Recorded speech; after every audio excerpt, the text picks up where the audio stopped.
Hi, everybody, and welcome to the August 10th, 2023 meeting installment of the KubeStellar Community. Thank you all for joining. We do record the meeting, so obviously if you want to be on camera, that's your choice and prerogative. If not, please go ahead and turn off your camera or even disconnect from the meeting if you don't like it being recorded. Sorry if that's the case. We do follow a few rules here at the community. The first is we like to raise our hands so that we don't talk over each other. We try to stay in queue and keep it democratized. I'll call on you if we raise a hand. I can. Do you have a question? Nope, you're good. You got it. All right, you figured it out. Cool. And then the next up is that we do follow some rules of conduct. So I'll just go ahead and read them off here real quick. As contributors and maintainers in the CNCF community and in the interest of fostering an open and welcoming community, we pledge to respect all people who contribute through reporting issues, posting feature requests, updating documentation, submitting pull requests or patches, and other activities. We are committed to making participation in the CNCF community a harassment-free experience for everyone, regardless of level of experience, gender, gender identity and expression, sexual orientation, disability, personal appearance, body size, race, ethnicity, age, religion, or nationality, or as it is commonly known as, let's just be nice to each other. So with that out of the way, let's move on to the agenda for today. If you have any items that you'd like to add to the agenda, please go ahead and do so. You can get to KubeStellar. You can get an invite for our meetings and get access to this box note so you can edit it if you go to kubestellar.io/join us. Again, that's kubestellar.io/join us. First up on the agenda, we're talking a bit more about decoupling of KCP. And so first up, do we have Effi or Andrey on? Yes, we have Effi. Effi, you want to give us an update on logical cluster and decoupling from KCP? What was the last update you guys received on it? I just wonder how far to go back. It's been a while, so let's get something that you feel the community would want to hear. Remember, this gets recorded and replayed, so I see. whatever you want to give us in terms of where you are in the journey. Okay, so this work is to exchange the KCP workspaces with our new design that's based on spaces. It's called a space framework. The phase one of it has been merged into KubeStellar.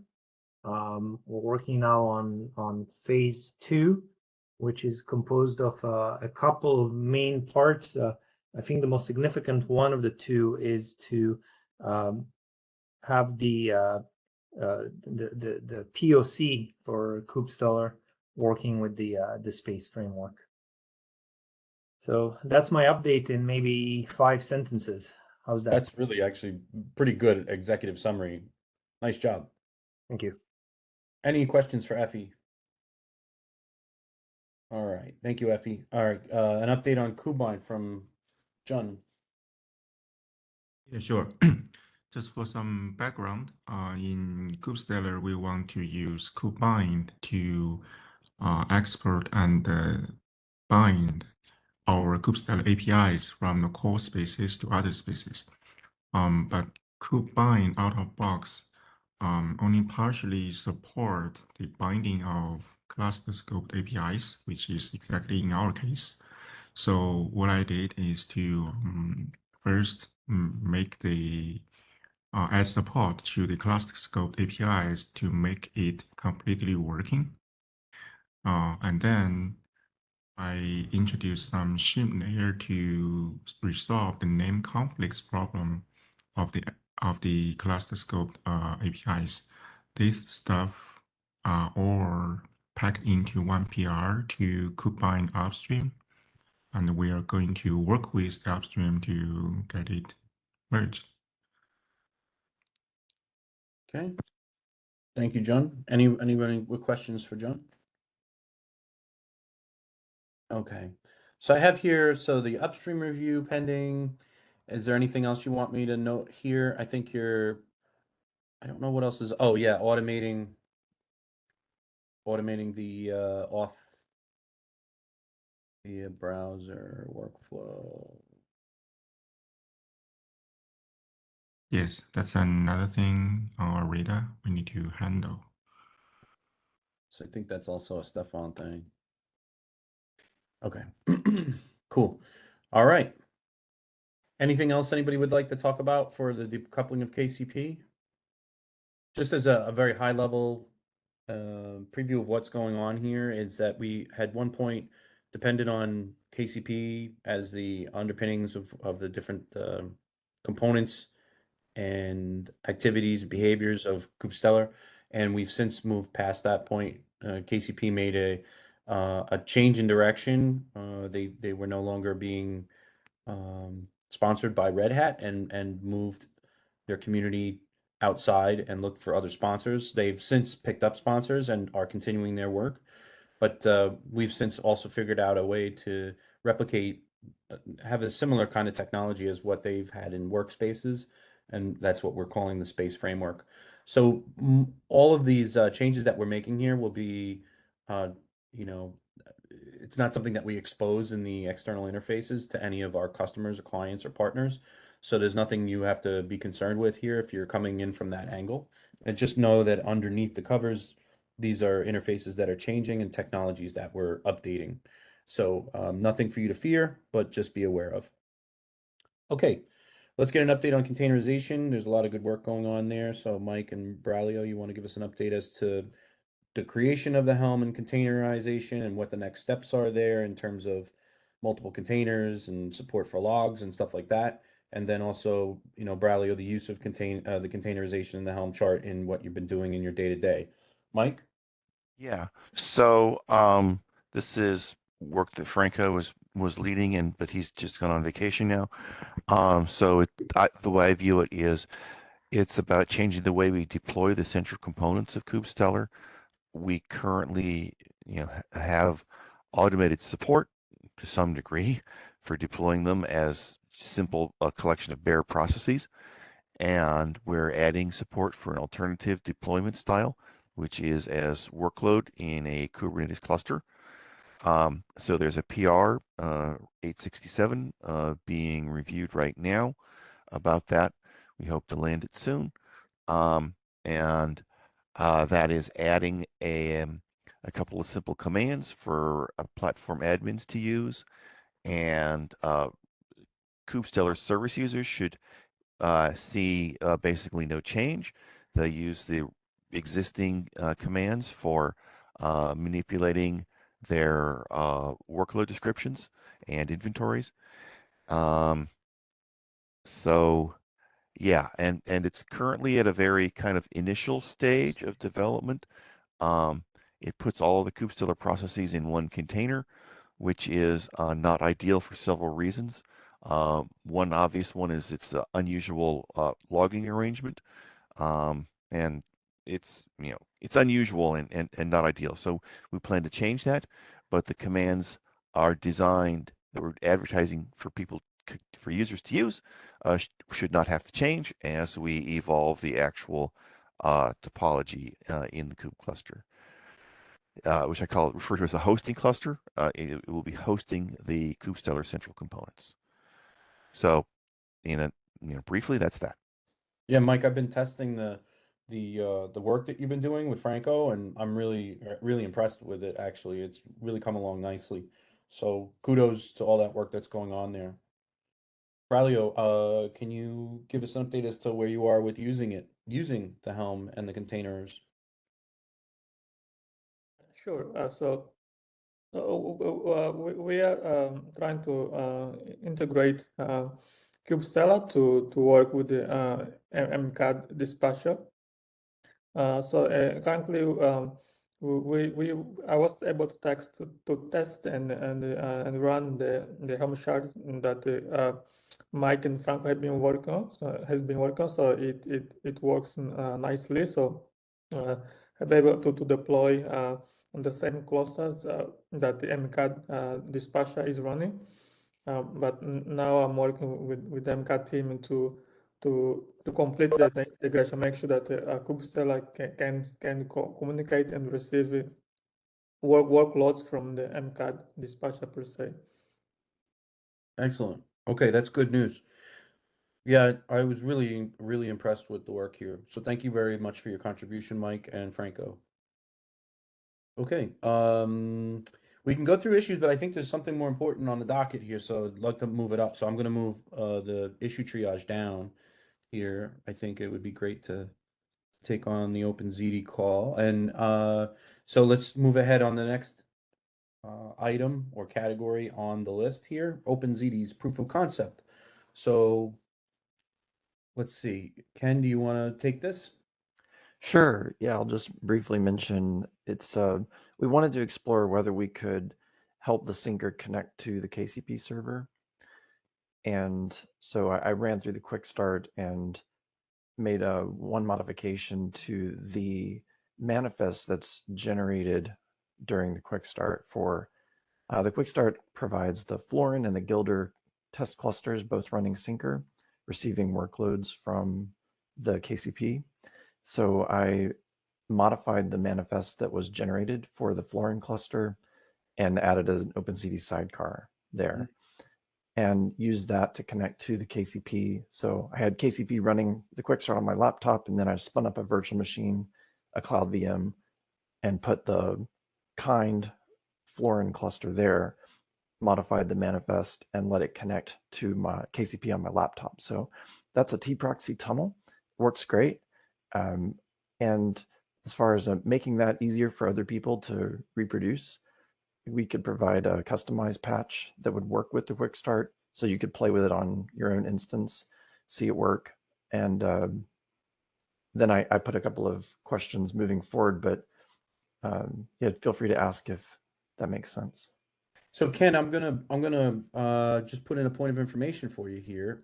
We've already gone ahead and forged through and looked at. I think I already showed this to Philip under community. Yep, on our site partners. In anticipation of your work, this page is you own this. So what? Oh, cool. Feel free to contribute as you like. You know, just click the little button there and edit to your heart's content. I think we've got you added as a In GitHub. contributor, so Yeah. you're all set to go. Okay, cool. Yeah, so I'll put the customized patch up there, and that way if somebody wants to experiment with running their quick start syncer clusters remotely and connecting them with Ziti, they can do that. And the same pattern would be applicable anywhere the syncer is running. Looking forward, there's also the option to fork syncer to import the Ziti library, and that would eliminate the sidecar, make it more portable. Okay. Very interesting. Okay, cool. Great work. Great. Anything else? So do you have any questions for us? I was wondering about, I was just trying to track if KCP is being replaced, how is that going to change the architecture at all? Or is it just a different software providing the server that's doing the control for the syncer?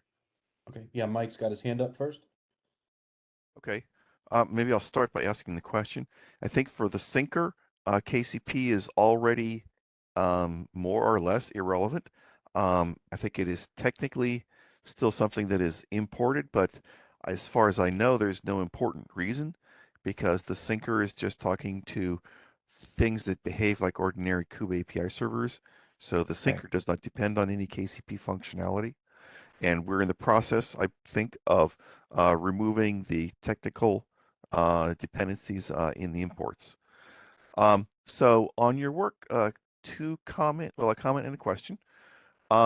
For the sidecar, I think the way that we would want to incorporate it is not ask the person who is deploying the syncer to do the patching. I would like to have the patch packaged up in something that the code that generates the YAML for the syncer could consume and include in the YAML that it generates, so that users don't have to do any editing. It should be wrapped up as a nice simple option on the thing that generates that YAML. And so I'll be looking at what you've got to see what it would take to do that. And you know, please take a look yourself. Mike, could I pause you just for a second? Sure. Thank you. Ken, this is the issue that talks about removing the KCP dependencies from the KubeStellar syncer that don't need to be there. So just wanted to FYI for you that this will be something that'll be eliminated from the code base sooner than later. Thanks, Mike. Continue. Right. Okay, and then my question, Ken, is does this have to be done with a sidecar, or could it be done with a separate pod in the workload execution cluster? It would need to be a sidecar. Can you tell us briefly, just an explanation? Sure. The way it works is by very similar to an Istio transparent proxy, where the Linux T proxy rules are added with IP tables inside the pod's C group. So it's intercepting by DNS name and IP tables rule for the expected address of the KCP server or whatever replacement Kubernetes Kube API server. I see. All right. Yes, I can see with that solution technique, it would do that. It would need to do that. Could we make it work by adding a pod in the workload execution cluster? I imagine you're exploring the possibility of like an IP route inside the cluster, or perhaps yes. Now that you mention it, there is a way. There is a way. Yes, I have a Helm deployment for Kubernetes that would provide a cluster service, but we would need to align the IP SAN or DNS SAN, because I imagine Syncer is verifying the server certificate. Yeah, and let's take this offline. Let's explore. I'll just FYI, the KubeStellar communication is not the only communication potentially that's going on between the workload execution and the rest of the world. So if we could do it at the cluster level rather than at the pod level, I think that would be a win, not only for easier modularity, but for greater service being provided. Yeah, that does make sense in that, that cluster paradigm. So the summary then would be provide a cluster internal proxy for the KCP server in all of the clusters that are running Syncer. Well, again, I'm trying to broaden it. We're looking at scenarios as we talk with various user communities, right? They're doing KubeStellar is really about managing the configuration of the Kubernetes API objects, but the applications they want to run are doing more than that.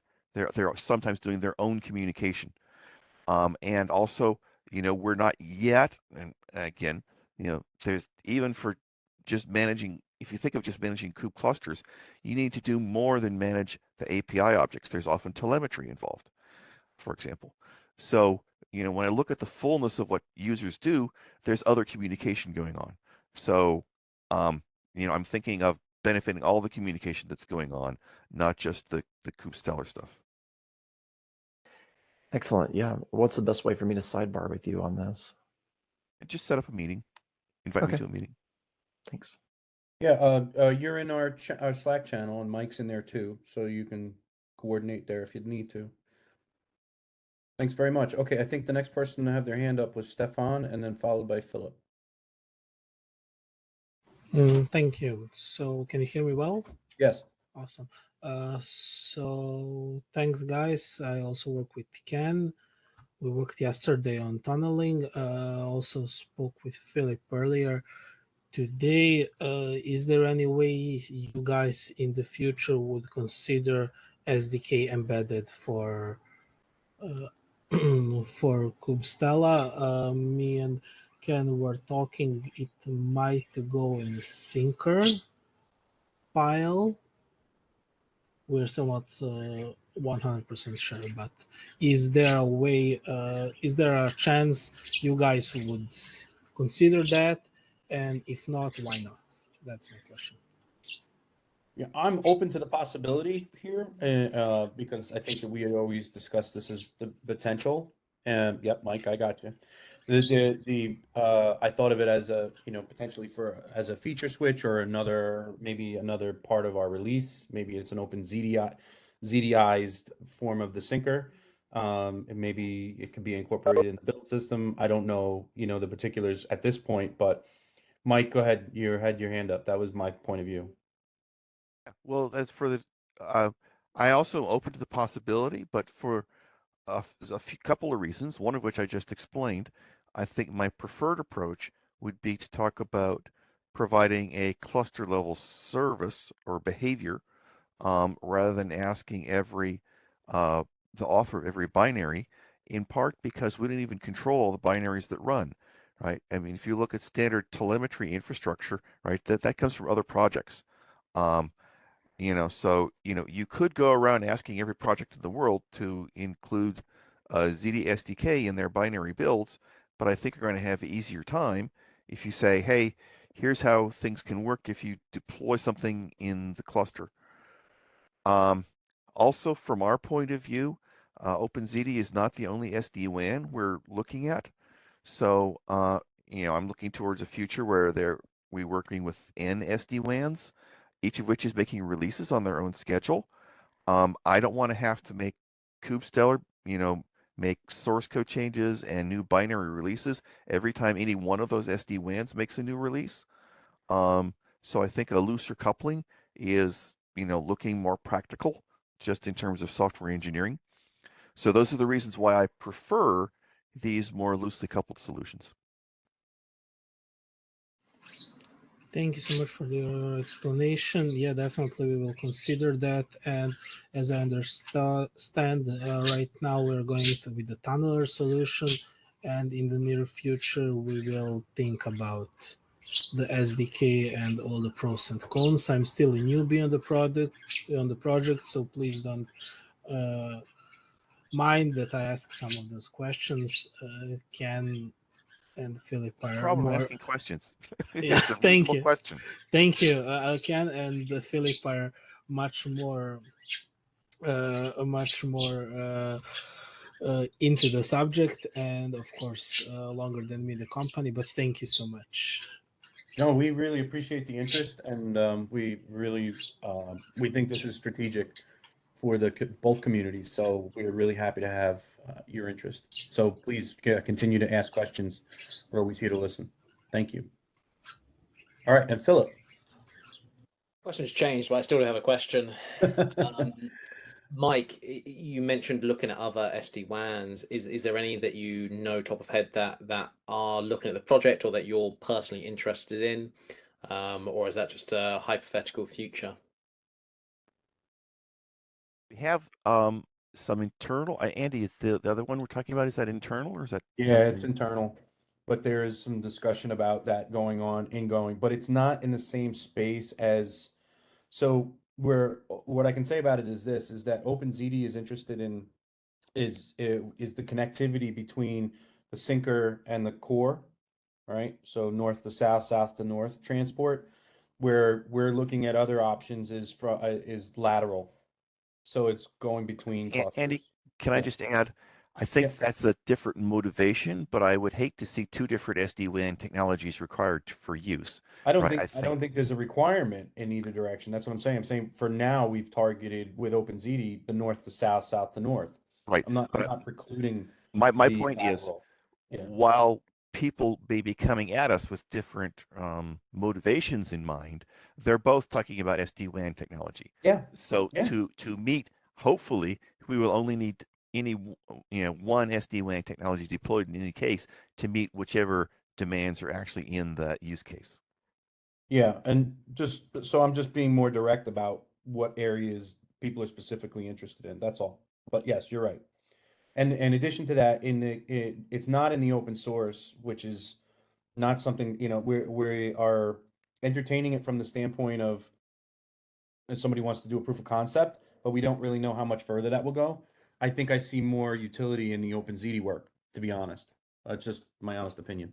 And as you mentioned, internal, would that by any chance be the IBM hybrid cloud mesh that is exploring? Nope. Interesting.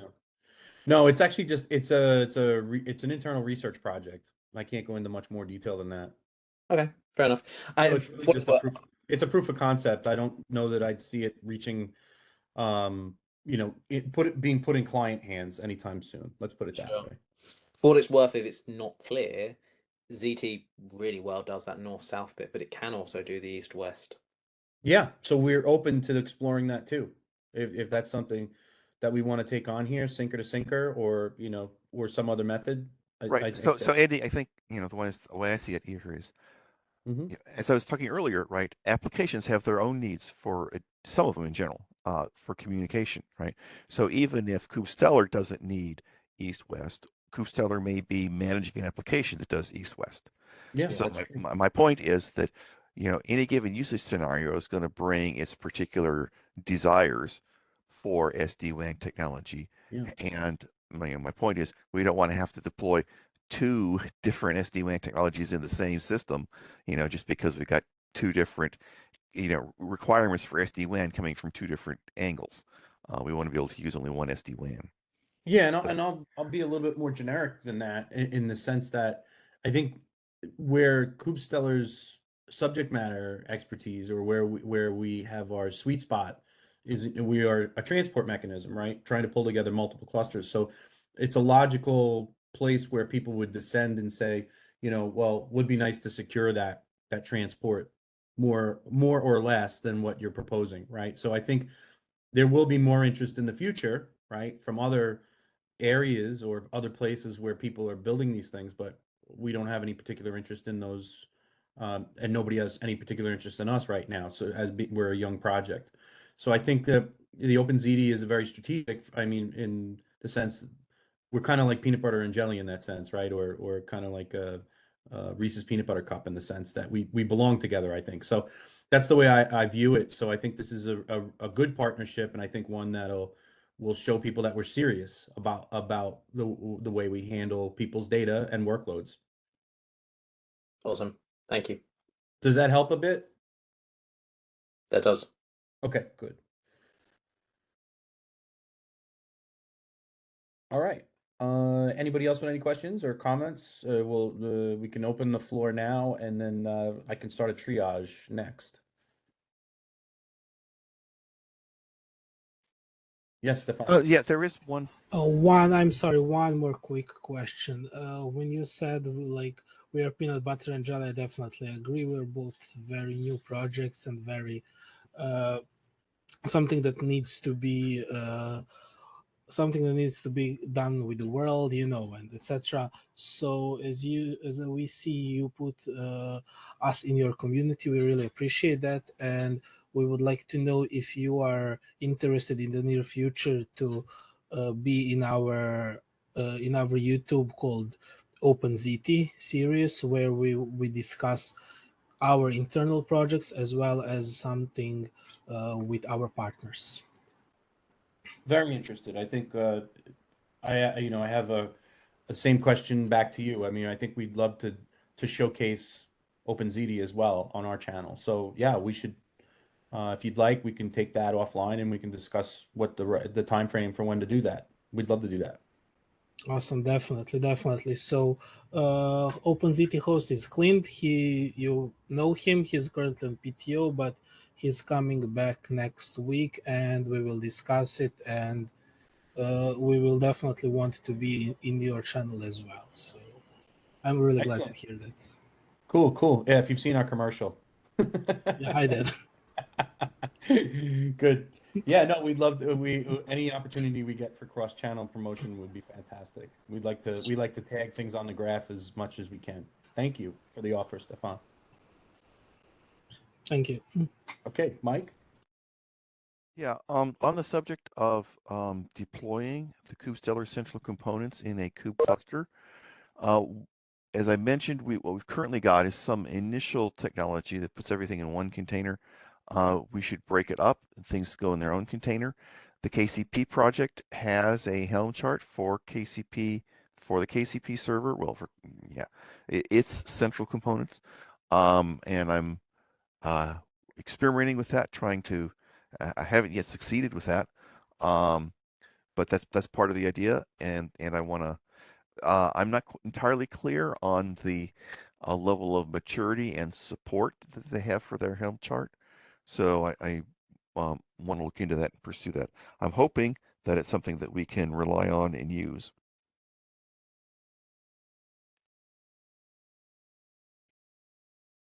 Any questions or comments for Mike?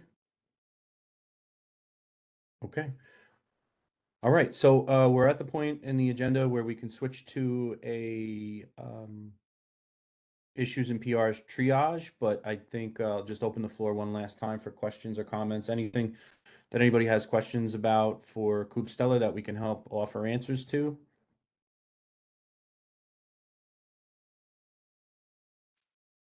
I saw some activity in the Slack channel coming from Ronan. I saw he just joined the call. Ronan, anything you want to ask here in the public forum?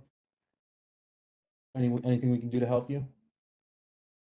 Yeah, I'm trying to get doing some experimentation with the Syncer,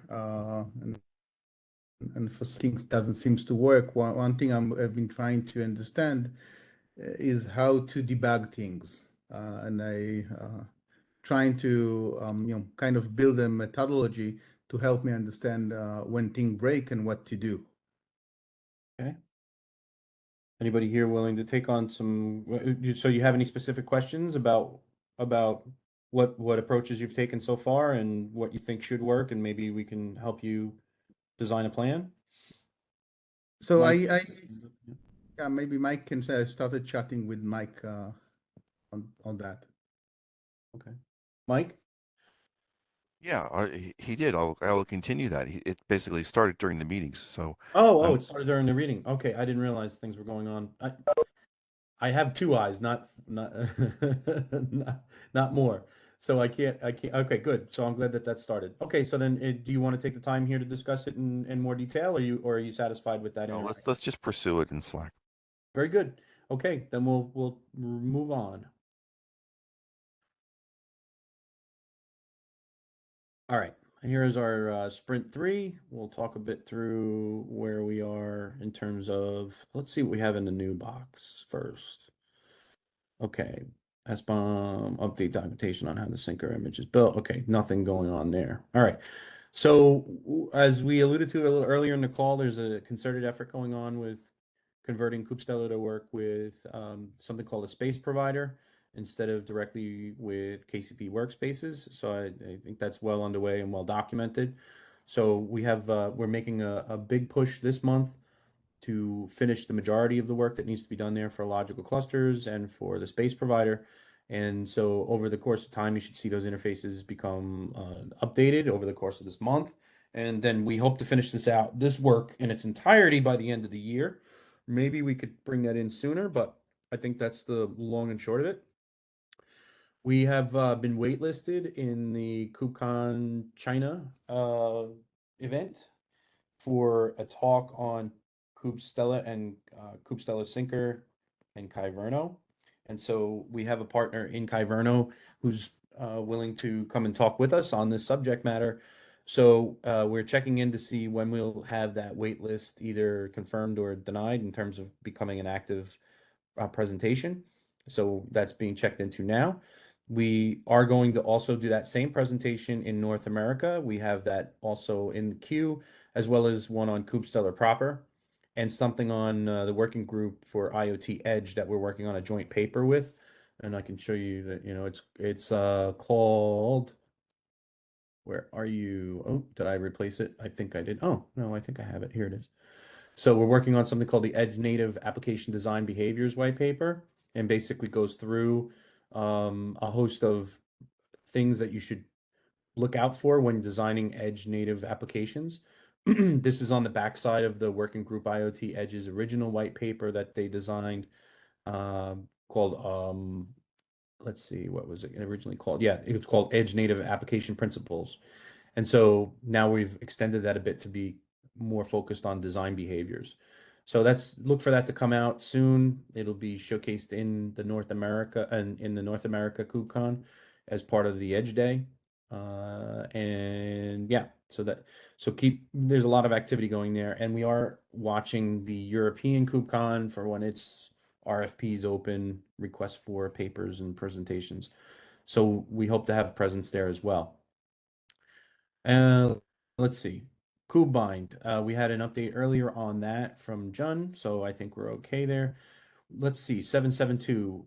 Mike, is there anything you want to update the community on for 772? Is there anything there that has new developments or new thinking there? No new developments. I've been focusing on deploying the center components into a kube cluster. Okay. Very good. All right. I'm trying to think of anything else. Okay, so here's the containerization. So Mike's already given us an update on that. Or load balancers and other proxies between syncer. Okay.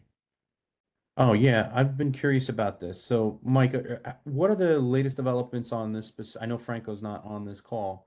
Is there anything here that we need to care for near term, or has this been covered? It's part of the work that we're doing. Yeah. This is part of the containerization work. Has this been completed as part of that work, or is this still outstanding? I'm not. Let me have to parse these words carefully. So I'll just put it this way: the current work. Actually, no. I'm sorry. I'm just going to say this is in progress. Okay. All right. Yeah, my only question is are we pending on Franco's return to continue that work? I guess. No. Maybe I'll be more specific. No, we're not waiting on that. Okay, very good. If possible, is there a goal to be able to do a TLS conversation with, internal and external endpoints using different name, or just keep one name for the KCP server? Yeah, I saw your comments in the issue that you had reviewed that were loosely tied to that. Mike, do you have anything you want to respond with? Sure. Yeah. Okay. So I guess I have to go into more detail. So currently, the way the container image works is it supports one domain name. So basically, it exports two kubeconfigs files for two different categories of client. The first is the one generated by the KCP server, which has an IP address that will only work inside the cluster and only as long as the KCP server continues to run in a pod that has that IP address. The other is with a designed domain name that is configured by the platform admin at the point where they deploy KubeStellar. They say what domain name they want it to be reachable as. I think we need to add an intermediate option so that clients in the same cluster can connect using the domain name for the service, the Kubernetes service, so that they will continue to work even if the pod that holds the KCP server gets destroyed and is replaced by a pod with a different IP address. That's work to come. It's not work done today. And that's part of why I said that what's on the screen right now is in progress. We have the technology, the underlying technology for supporting n different categories of clients. We just haven't hooked it into the container image to actually use it to, and support it. Yeah, I'll just say that much.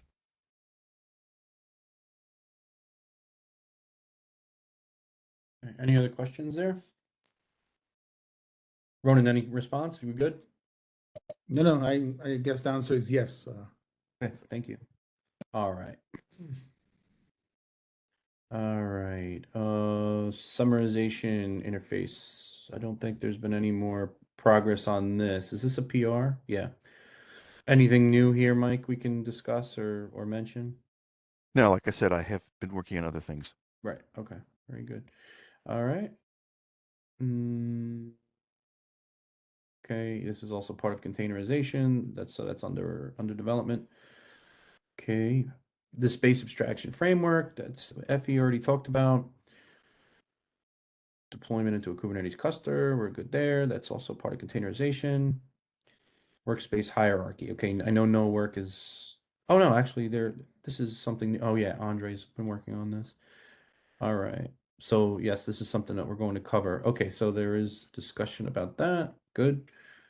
And automation of Kube-Binds. Okay, right. So we talked about this earlier on the call as well. Okay, so any other items that should be in the critical path? Does anybody know of anything that's outstanding that is not being covered? Okay, Mike, yeah. Yeah, sorry, again,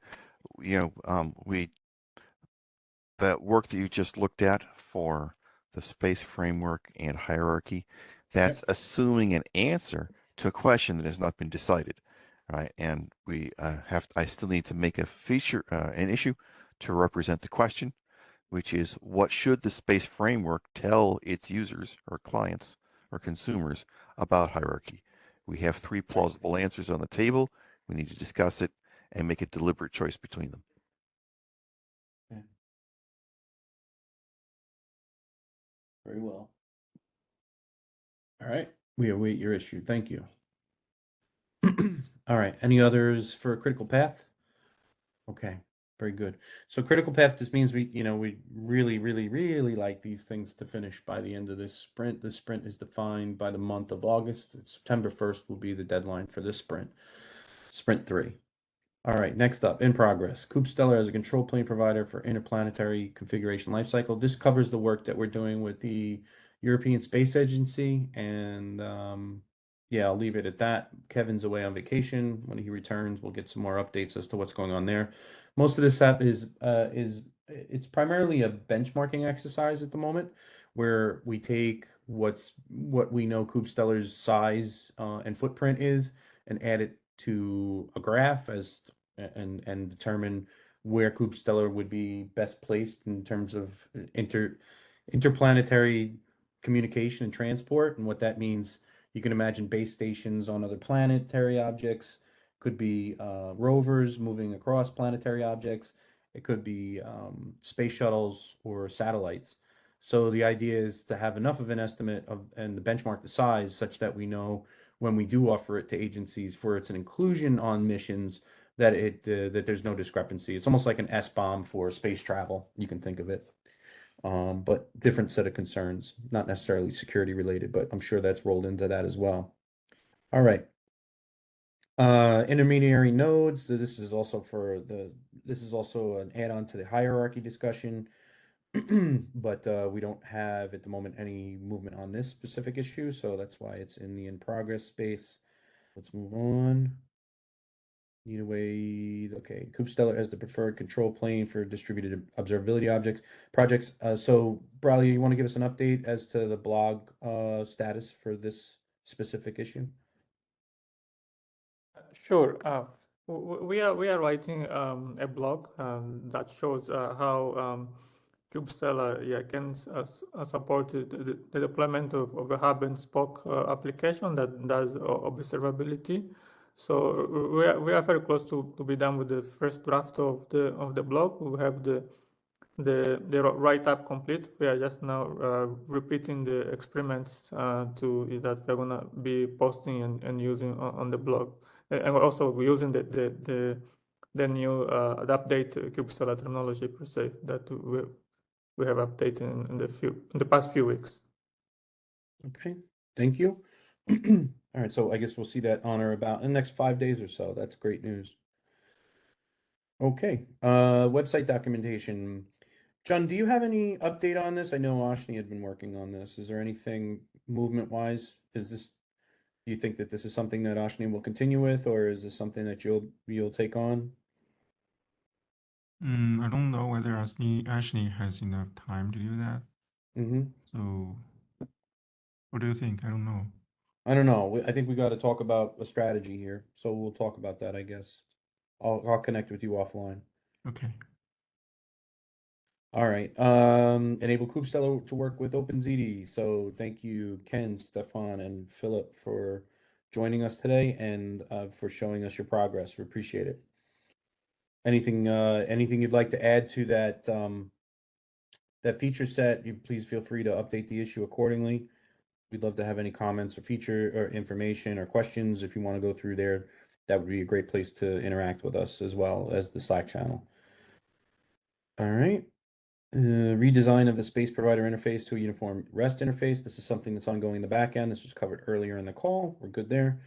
And first trial to run where resolver against plain K8s. Can you give us an update as to where this one is, Jun? Yeah, so I discussed with Mike offline and have something to try, but I just finished something else. Haven't got time on this yet, but I'll try This is this. because of the two different Go versions. Is that what this was related to? Yes, the two different forks of the client Yes. Okay. All right, and that becomes less of an issue when we decouple, correct? Yeah. Obviously, yeah. All right, good. All right, any questions or comments on the in progress issues? Okay. In the to-do spot, these are issues that are currently underway, but not necessarily making regular progress. So the August 10th, 2023, that's today, that's completed. At the end of this call, I'll update that with a link to this recording, and I'll post that on the KubeStellar IO TV channel. Okay, this is a new requirement that had just come up recently, went through some architectural discussions, and just make everybody aware of its existence. So today, I believe it's actually, you know what? Braulio, why don't you update the community? I've done enough talking here. You want to give us an update on your understanding of this issue and where we're at in terms of resolving it? Sure, and also I'd like to Mike to chime in as well. So the issue here is that for some applications that we are trying to integrate with the KubeStellar, and one of those is the MCAD, and there is the requirement to do the cherry picking of workloads that are deployed in a specific namespace, to cherry picking to select to be deployed to a target cluster per se, using KubeStellar edge placement. The current implementation of the edge placement, basically we ship everything that is inside of the namespace. But then the new requirement is to cherry pick workloads. Michael, is there anything that you'd like to add on this? No, I want to make. I'll propose a revision to the edge placement that can make it more discriminating, and we'll see if that works for people, and if so, we can proceed on implementing it. Okay, thank you. Thank you. All right. This is the next meeting that we'll have is on August 24th. Issue representing that. kubectl plugins should be based on proper arg passing. This is something that I've been looking at directly, so I'll be devoting more time to this. We've got version coordination between the syncer container image and the default reference to it. So there's we plan to do another release in the next maybe 24 to 48 hours, but I don't know if that'll take place this week. We're still got a couple of open items for containerization, so this may be resolved as of next week. We've got some discussions underway as to how we should revise our release approach and release instructions to match the coordination between the syncer container image that's being released as a result of that and the references to it from our bootstrap and from other places in our code. So this is something that will get cleared up in the as a result of putting some more elbow grease on the release instructions. Okay, support the other containerized workload resources. So I don't believe there's any movement on this just yet. Okay, so there's a namespaces API, kube cluster, non-namespace. Okay, right. This was already discussed in the Kube-Bind discussion earlier in this call. I think we've got some information out there in regards to WSL and Windows instructions. Yeah, Mike, you want to comment on the last one or something else? Yeah, on the last one, it was a little bit different. Okay. So this thing about supporting other Kubernetes resources, that has been partially done. So KCP TMC came out with support for just 4 of the Kubernetes resources. What I did since then is add support for the other ones that are namespaced and make sense as in KubeStellar workloads. What I did not do is the ones that are not namespaced, but do still make sense for KubeStellar workloads. That's because we have some open issues with KCP-Bind and cluster scope resources. So I was cautious there. So that's still waiting on some resolution. I hope that we will, have adequate support for cluster scope resources, and that can be completed.